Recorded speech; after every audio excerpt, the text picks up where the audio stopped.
On the night of November 1st, every year, our ancestors, or the spirits of those who have passed, return to this earth.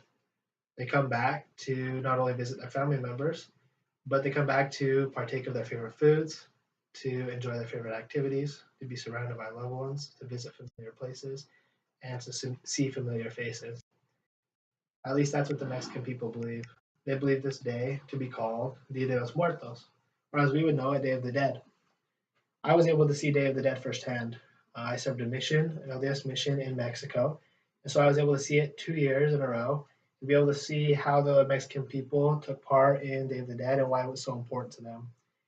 On an article I found online called Day of the Dead, November 2nd, it talks a little bit about why it is so important for the Mexican people. They consider it to be pretty close to the importance of Christmas. For them, it's a time that they can celebrate the lives of grandmas, fathers, brothers, and it's anyone who's passed on that had a significant role or importance in the lives of these people. They take the time to set up things called ofrendas. It's basically an altar. I'll use this as an example. They have shelves where they put candles, where they put flowers, where they put pictures of those who have passed on, as well as their favorite foods, drinks. In some cases, they put soccer balls or anything that they really enjoy doing. This is what they believe to be a gate opening or a doorway from the spirit world for these people to return. To lead up to the ofrenda or the altar of sorts, they usually leave a trail of flowers. This trail of flowers helps the ancestors to find their way back into the homes of these people. When they are there, they believe that these people partake or are able to enjoy of the things that they had while they were on this earth, such as breads, candies, their favorite foods, anything that they really enjoyed. But more importantly, their family is all gathered together that day. It's an opportunity for the Mexican people to think back, remember the legacies on these people, and to make a plan what they can do better in their lives and to help people around them as well. It's just an opportunity for reflection and family. So I have a few things that I like to show. I have a tortilla maker. One of the most important things on Dia de los Muertos is the food. Like I said, people come back or they believe their ancestors to come back to enjoy their food. So they take the time to make tortillas, to make breads, to make tacos, basically anything they can think of that these people really liked while they were here. They take the time to make those. One of the more important things, or one of the more traditional things that they have, is called pan de los muertos. It's basically sweet bread that they make with sesame seeds, and that has a sugar glaze that they bake, and it is really, really dry.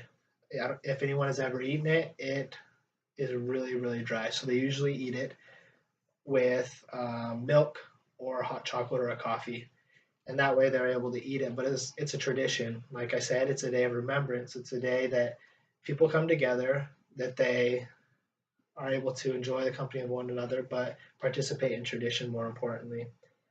To celebrate this day, they also have things called Katrinas and Katrins. These are the skeleton people that have designs painted on their face, the ladies with the big hats, and these are a representation of the people that have passed on. Where these came from, there was a man named Jose Posada, and he way back in the day basically drew these pictures and was mocking the rich people of the time, basically saying that they were somehow going to avoid death. And the Mexican people really liked the pictures and they kind of just adopted them into Day of the Dead, and that's where those pictures come from. So now they're used as representations of those who have passed on. And the second object that I have for you guys is just a little colorful turtle. It's really sparkly. People that have passed on, they're believed to go to a spirit world. In the spirit world, it's just like the life here, but it's separate and they don't have bodies. And so there, they need what they think is called an alebrije. An alebrije is basically a spirit animal or something that guides these people.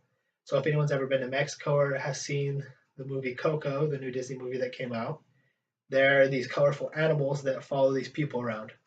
And everyone that dies has one. And these spirit animals are there to help these people with whatever they stand in need of. And so that was the representation of the eternal that I had today. So in preparation for this day, people go to the cemetery, they clean off graves, they decorate, they pull weeds, they make sure candles are lit, and they do everything that they can to make an enjoyable day for their ancestors to visit them. Death is a part of life. It's something that all of us have to experience, that everyone's going to go through. But Day of the Dead makes it a little bit easier for these people. It gives them an opportunity to think back on what was and what is to be. It gives them a little bit more hope that there is life after death. And so that's why Day of the Dead is important not only to me, because I was able to experience it firsthand in Mexico, but to the Mexican people as well.